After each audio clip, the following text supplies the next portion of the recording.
The Tom Woods Show, episode 1506. Prepare to set fire to the index card of allowable opinion. Your daily dose of liberty education starts here. The Tom Woods Show. Folks, if you have a website, don't let it be a lazy bum. Make that website carry its own weight. Monetize that baby. I've got a free over-the-shoulder video where I show you about a half dozen ways that I do that on my sites. Check it out at tomwoods.com/monetize. Hey everybody, Tom Woods here. Dave Smith Week on the Tom Woods Show continues today. Dave, of course, is host of the Part of the Problem podcast, and we're talking today about this, well, it's rather an inelegant term, but this phenomenon of so-called cancel culture, whereby somebody is found to have done or said something insensitive, 800 years ago, and that person is never allowed to be heard from again, and sponsors and endorsements are withdrawn and all that. And the whole thing is ridiculous, and everybody knows it's a charade. It's like a liturgy in a macabre sort of way. And Dave is kind of in the thick of this because he's in the world of comedy, and we've seen comedians get targeted by the fanatics. So I thought it would be ridiculous to have Dave on and not spend a little time talking about that. Dave, welcome back. Hey, Tom. Good to be with you again. I hate this dumb term, cancel culture. Whoever invented it should be executed. But the topic itself, though, is worthy of discussion. You did an episode of Part of the Problem on it. And I think we can go beyond the recent particular example, namely the Shane Gillis example. But we should start there. Talk about what in the world just happened. And then I want to talk about something that kind of happened to you in recent days. But let's start there. Sure. Well, Shane Gill is a good friend of mine. He's a hilarious comedian. He was getting a lot of heat within the comedy world, not so much in the mainstream world, but in the comedy world, people were like, a lot of people are looking at this kid. He's really funny. He's doing a great job. And then out of nowhere, he auditioned for Saturday Night Live and got it. And he was announced as the next cast member on the show. And then, a bunch of these just horrible people who live for nothing but to try to ruin other people dug up, clips of his on various podcasts where he was saying, the wrong thing, joking about the wrong subject, making jokes, if you can believe it or not, about the topic of race, which is just completely off limits now. Which is so funny because it's literally like, you could make jokes about like dead kids on Comedy Central and no one would care about it. But if you make jokes about race, all of a sudden this is like the big, issue. And they started a big campaign and it worked, and they got him fired before he ever got on one episode. It was really terrible what they did to him. And Shane's a hilarious guy; he'll be fine. But it was just the latest example in this just despicable culture of tattletales. And it's everything. It's everything that like liberals used to complain about the religious right trying to censor hip hop music, except far worse. Oh, geez. Now, what was the reaction among most comedians to this?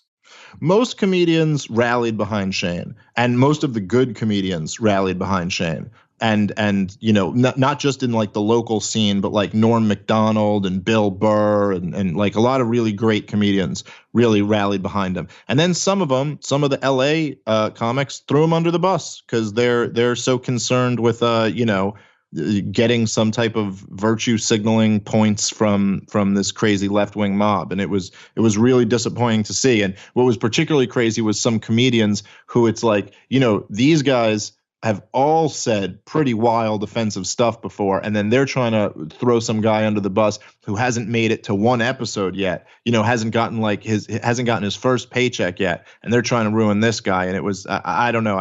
I don't know how to express how much contempt I have for those people, but it's, look, I'll just say it like this. There are some really, really great comedians who I really, really love who aren't offensive. I think Brian Regan is incredible. I think, Jerry Seinfeld's incredible. I think Jim Gaffigan's incredible. There's a lot of just like clean comedians out there who are very, very funny.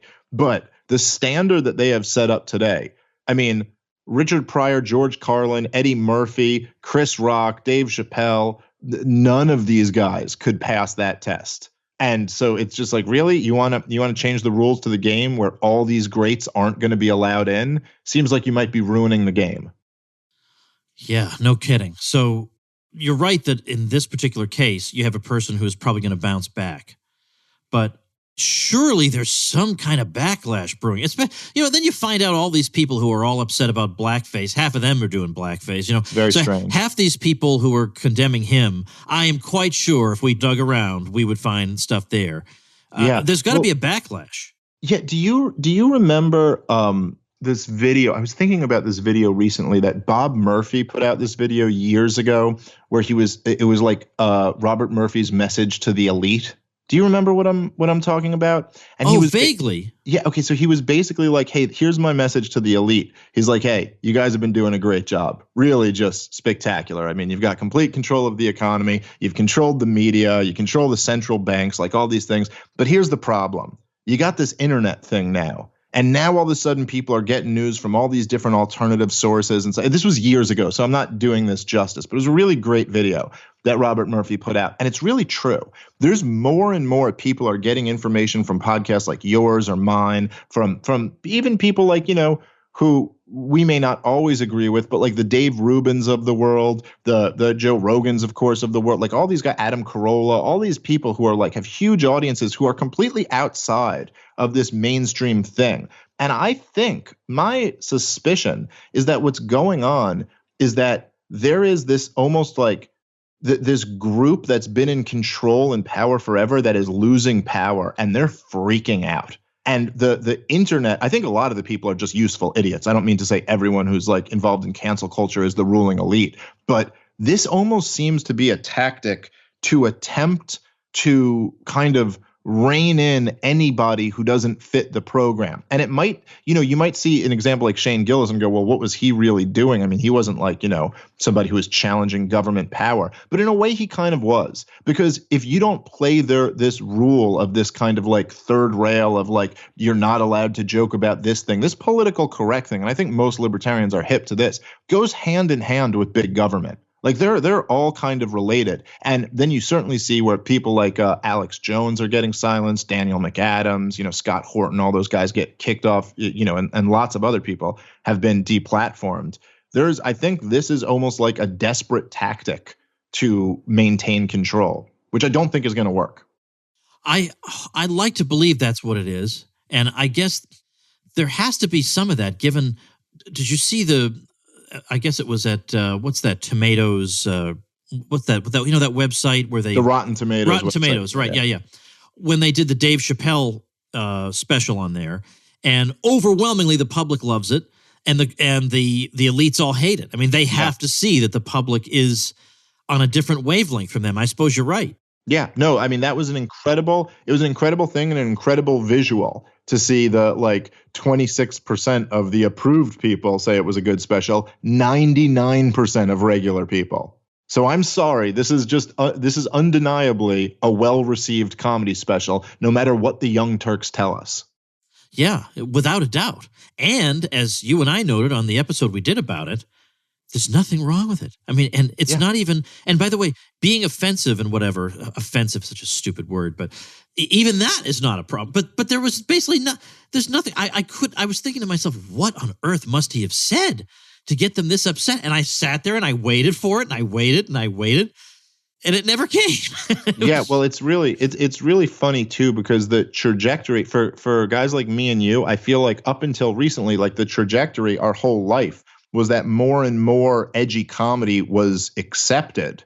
Like you would see things on like The Simpsons in the 90s and you'd be like, oh man, they never would have gotten away with this 10 years ago. And then you'd see things on South Park, you'd be like, man, The Simpsons never would have gotten away with this. And now it's like completely gone the other direction where you're like, oh, I miss 10 years ago, 15 years ago when you could get away with this stuff, which is very strange to me. Yeah, that is very strange. Tell us about the article that came out not too long ago now I guess on Slate, and it was about a certain podcast you have something to do with, and it's not part of the problem. Yes, that's right. Well, it was an article by this guy who's just, I mean, this guy Seth, who's like such a loser. He's just kind of like a wannabe comedian who's never gotten anything going in his comedy career and is painfully unfunny.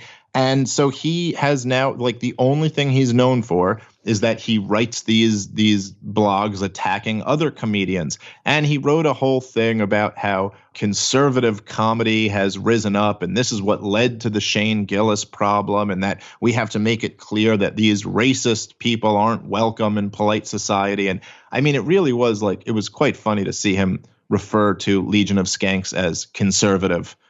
Which is, oh my just, gosh! I mean, just listen to the name of it. I mean, come on, man. It's like, what? How do you even respond to some of this stuff? And it's just like, I really don't know what else to say other than it's really, really stupid. The whole argument is very, very dumb. And I have to believe that some people are going to start to see through this. Certainly, I hope so. Yeah. So when an article like that gets written, though, there's no way that hurts you. Right? There's absolutely no way. That just gives you publicity.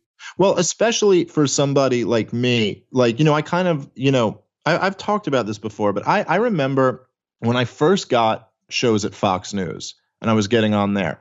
And I remember, listen, nobody ever said anything to me. It's not like an experience like that. But with all of these cable news gigs, no one really has to sit you down and tell you this is, if you say this, we're going to like it more than if you say this. But it's pretty clear. You just kind of pick up on this thing. And I remember there were a lot of people at Fox News that were talking to me about like, oh, they might make you a contributor. They like you, this and that. Like there's these opportunities here. And I remember being very aware of the fact that if I, let's say, tone down the foreign policy stuff, if I went in more of a neocon Republican direction, that I was pretty certain some doors were going to open up for me there.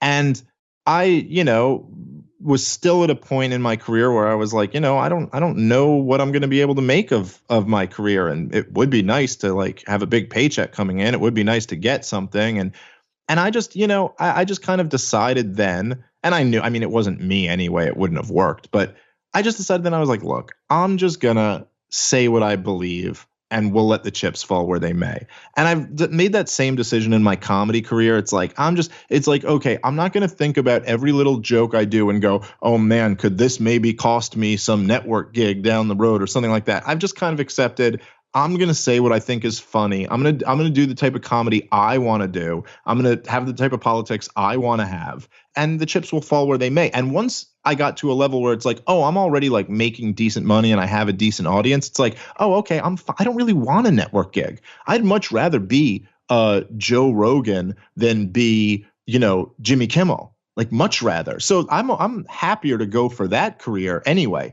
And once you realize that, and we were able to work out a situation where we're like, Lewis owns Gas Digital. It's like we're our own bosses in this thing. So there's nothing they can take away from me. It's an unbelievable amount of freedom that we have. So I'm not worried about any of the stuff I've ever said hurting me in the future. It's just the publicity. So it's like, keep on writing them. I've been begging them to write this stuff for years. Keep on writing them. Their arguments are so stupid. They're literally, we have, it's like, you can say like, oh, people are making jokes about these things that we decided you're not allowed to make jokes about. It's like, yeah, most of the time when people like to listen to dark humor, it's some way of like them dealing with reality, adjusting to the difficult things in life. It's like it's a coping mechanism. And anybody who these people on the left, they love to talk about privilege so much. Anyone who is this concerned over feelings being hurt has led a very privileged life. I promise you that. Yeah, that couldn't be clearer. But at the same time, you say their arguments are stupid, and I get it. But what they would say is, look, people like Dave Smith like to talk about freedom and free speech and whatever, but let's cut through it. What he's really saying is the freedom to be a racist and misogynist. Like, that's what they would say. So what do you say to that? Well, I mean, it's like, what do the terms even mean? I mean, it's like racist and misogynist. Like, what exactly does that mean? Now, the problem is that they refuse to have one standard because, look, like I've said before, the term racist to me is like, seems to be this broad umbrella that covers like these horrific atrocities, and then all the way on the other side of the spectrum covers like, a joke that we don't like. Or if you said blacks instead of African Americans. You know, like it's like, so on the other end of the spectrum, will I make a joke you don't like or maybe use politically incorrect language? Okay, sure. But if you say racism as like this power plus privilege thing, then you get to like, you know, I don't know. It's the point that I'm making is just that if you actually want to judge racism or sexism, all these people complaining are far more racist and sexist than any of us are at all. I mean, go listen to their articles lecturing white people. Read their articles lecturing men. These guys are the racist and sexist. They're more identitarian than Richard Spencer is. It's their whole philosophy is built around intersectionality and breaking people up by their race and gender and all of this stuff. What I do with my politics and my comedy is push back against their philosophy, which I don't think they can defend. So fine. It's like they say they're against hierarchy. Their whole system is built off this hierarchy where straight white men have to be at the bottom. And I reject that. So I don't know if that makes me a racist. Okay, fine. Folks, the world we live in seems like something out of science fiction. I'm very careful to make sure my own daughters appreciate the miracles that surround them and don't adopt an entitlement mentality that, of course, we have a right to expect these miracles. Well, I'm being dead serious when I say I believe one of those miracles is Skillshare. Imagine describing to somebody, even in the 1950s, that you would have at your fingertips in your home access to over 24,000 classes that could make you more employable, more indispensable to a firm, and frankly, even more independent. As you learn more skills, you have a greater possibility of creating your own business or at least your own side hustle. You can take very broad or very specific courses in categories like business, technology, design, photo and film, and much more. I urge you to join the millions of students already learning on Skillshare today with a special offer just for my listeners. Get 2 months of Skillshare for free. That's right, Skillshare is offering Tom Woods Show listeners 2 months of unlimited access to over 24,000 classes for free. To sign up, go to Skillshare.com/woodsfree. Again, go to Skillshare.com/woodsfree to start your 2 months now. That's Skillshare.com/woodsfree. I just read this story about something going on in Iowa. I don't know if you've heard about Carson King. Does that ring a bell? Mm-hmm. Okay, so let me tell the story. This is a guy who's just a local guy holding a sign at a football game soliciting beer money, and this thing just goes. The video goes viral. Yeah, so he had like his Venmo on the sign, and he was like, "Venmo me money so I can get some beer," just like a stupid, funny sign. Right. Yeah. So when all is said and done, he basically is able to use his newfound fame to basically wind up helping to donate $1 million to a local children's hospital. I mean, it's just an amazing thing. So a bunch of people watching thought it was hilarious. So they all started Venmoing him money. And he was just doing it as a goof. And then he started getting all this money. And he goes, oh, you know what? And I forget, I think it was Busch. Was that the beer company? Anheuser-Busch, yeah. Anheuser-Busch. So he goes, you know what, man, this is incredible. I'm just going to donate all this money to a children's hospital. So then Anheuser-Busch goes, you know what, whatever you donate, we'll match in terms of that. And then I think someone else matched. And he ended up raising a ton of money for children's hospitals. Okay, so you think, well, that's a nice, heartwarming story. And yes, any normal human being looks at that and goes, what a beautiful, cool thing there. Yeah. Right. But we're not dealing with normal people. We're dealing with people who say, when he was a teenager, boy, look at his social media posts. I'm not kidding. That's what happened. Yes. There was a reporter who went through and said that when this guy was a teenager, he had some rough tweets or who even knows on social media. But the interesting thing is that winds up backfiring because the reporter himself had tweets just like that, and the reporter himself winds up getting fired. I mean, it's just, and that is somebody who actually deserves to get canceled, if we'll use their term. Yeah. But yeah, and the crazy thing was the tweets were 7 years old, 8 years old, something like that. They went back to this kid being a teenager, and what he was tweeting were quotes. They were jokes from Tosh, the show on Comedy Central. Comedy Central, a network which Anheuser-Busch is a sponsor of.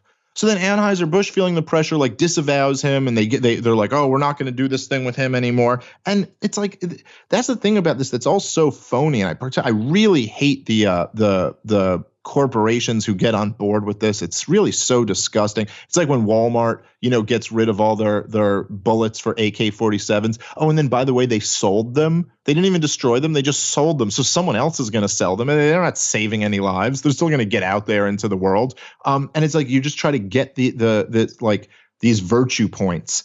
But anyway, like you said, it was pretty great that then that guy ended up getting brought down himself. Maybe that's what it's going to take. Is that those people, the Justin Trudeau blackface things, and then they go like, okay, well, if you play by these rules, it's going to take you down too. What do you think, though, about if people say if we mainstream, if we allow people to get away with saying things like this will have negative. I can't even make the argument with the. I mean, forget it. Forget that. I don't even want to go down there. Forget it. This is just stupid. But this is not. They give this term, cancel culture, that I think just emerged recently, but the phenomenon is not. It didn't emerge just yesterday. Yeah. Well, let me just say, I actually do want to answer that question that you couldn't. Oh, okay, I couldn't even bring myself to. But I'll say here's what my response to that would be. I would say that actually, I think what is going on with cancel culture, with social justice warriors and all of this nonsense is way more of a threat than any dark joke has ever been. And I don't just mean that it's a threat in the way that most people think it's a threat. Like the kind of generic conservative response is that like, well, this is a threat to free speech. This is a threat to, yeah. And that like all of that is true. I'm not denying that. Like there is a valid point there. But I think that libertarians might see a whole different angle on this that we can appreciate that a lot of others can't. And what I think is that outrage is a finite resource. Like there's only 24 hours in a day. You only have so much energy in your body, and you can only be outraged at so much. And there are things that the left wing in America should be outraged about that go completely unnoticed. I mean, very small percentages of them even care or ever talk about the fact that we're in the longest wars in American history, that there's a borderline genocide going on in Yemen right now, and that Donald Trump is basically helping the Saudis conduct it. There are these things that are major, major problems. Hey, look, even just the fact that, look what's going on with the Federal Reserve. It's basically another banker bailout. We could use the left to be outraged about these issues. The war on drugs. There's lots of things. I mean, the war on drugs legitimately ruins people's lives. It's ruined countless, tens of thousands, if not hundreds of thousands of people's lives. And I'm not just talking about like the left-wing talking points that have been kind of disproven. Like, I'm not just saying that everyone who's sitting in jail is a really good person, but how many people have just like, lost their custody of their kids, lost their jobs, got something on their track record where their economic productivity is damaged for the rest of their lives. There are really horrible things going on that the left should be outraged about. And I don't think it's really too crazy to argue. I think, in fact, it's pretty obvious and undeniable that this phony outrage over nonsense has sucked all of the oxygen out of the room of the issues that left-leaning people care about. I mean, I've made this joke and I tweeted this years ago, but I stand by it. Donald Trump could drop a bomb on a third world country tomorrow and then tweet something, insensitive towards transgender people. And what do you think would be, there'd be more outrage about? It's not even like 10 to 1. It'd be 100,000 to 1 about the transgender issue. Now, that's a problem. So I actually think people getting outraged over a joke here or there is a way bigger problem than the joke. Wow, that is good stuff. I could not have said that better myself. All right. So, okay, well, my pleasure. All right. I think actually, I don't think there's any further to say on this subject. I think that is it. That definitively settles it. It's kind of like your Soho Forum debate. Now that you've done that and your follow-up podcast episode, we don't need to talk about this. So, all right. But I'm glad we did hit on it because people have been talking about it. And at some point, this kind of, I don't even know if it is an equilibrium that we have between the elites and basically every normal person. At some point, that has to tip some way, at some point. And it's kind of like this thing that the elites love and they love to push, and they have these useful idiots that they put out there. But more than ever before, what I've really noticed, and I'm sure you've noticed it too, and it's really kind of disgusting, because it's, a lot of us could have an impulse to just kind of hate social justice warriors, but more and more, if you look into them, these are like mentally ill people. Like, I mean, that's really who they're kind of pushing out in front to lead the charge. If you look at like a Jordan Peterson speech and look at the people who are screaming in his face, these are not well-balanced people. And we've had a lot of problems. There's stuff that conservatives and right libertarians have been talking about for decades in this country, like the decimation of the family unit, the kids being on prescription drugs, all these real problems in the culture, and I think there's a lot of really valid points in all of that. And I think in a lot of ways we're seeing that culminate. And now a lot of these kids who are really damaged are being kind of used to be the foot soldiers in this like statist system. And it's really, really horrible, like a really profoundly awful thing to do to people who I think need help quite often. Yeah. I don't know how else to account for these people, honest to goodness. I mean, I'm not even joking at this point. There's something is wrong upstairs. All right. Part of the problem is Dave's podcast. You can listen to it on your favorite podcasting app. Also check out gasdigitalnetwork.com, which features Dave, and as well as tomwoods.com/1506, where I'll have all these links in one convenient place. All right, Dave, we're going to wrap up Dave Smith Week tomorrow with listener questions. So I'll look forward to talking to you again then. Thanks so much. Thank you, Tom. As always, it's an honor. All right, folks, it's October 3rd, 2019, as I record this. And a couple of weeks from now, I'm going to be in Philadelphia. I'll be there starting the Monday of that week, and I'll be there the whole week. And I haven't pinned down yet the precise date, but one of those nights, I'm going to be doing an escape room with some of my supporting listeners. I've got a couple people on board already. I haven't really publicized that I'm doing this yet. But if you don't know what an escape room is, it is a pastime of mine that I rather enjoy, and it's a phenomenon that really has been growing in recent years. And the idea of it is you're in this room and there's some theme to it. Maybe it's a bank and you're trying to steal the diamond, or you're in prison and you're trying to escape, or whatever it is. And you've got 60 minutes and you have to solve puzzles and things to either complete your mission or escape the room. And it's very interesting. They're in all major cities and in some fairly minor cities as well. So I'm going to be doing one in Philadelphia. I haven't picked it out yet, but if that interests you, let me know. You can contact me at tomwoods.com/contact. It's only for members of the supporting listeners program. I mean, you got to pay. It's like 25 or 30 smackers a person. Well worth it. You will love it.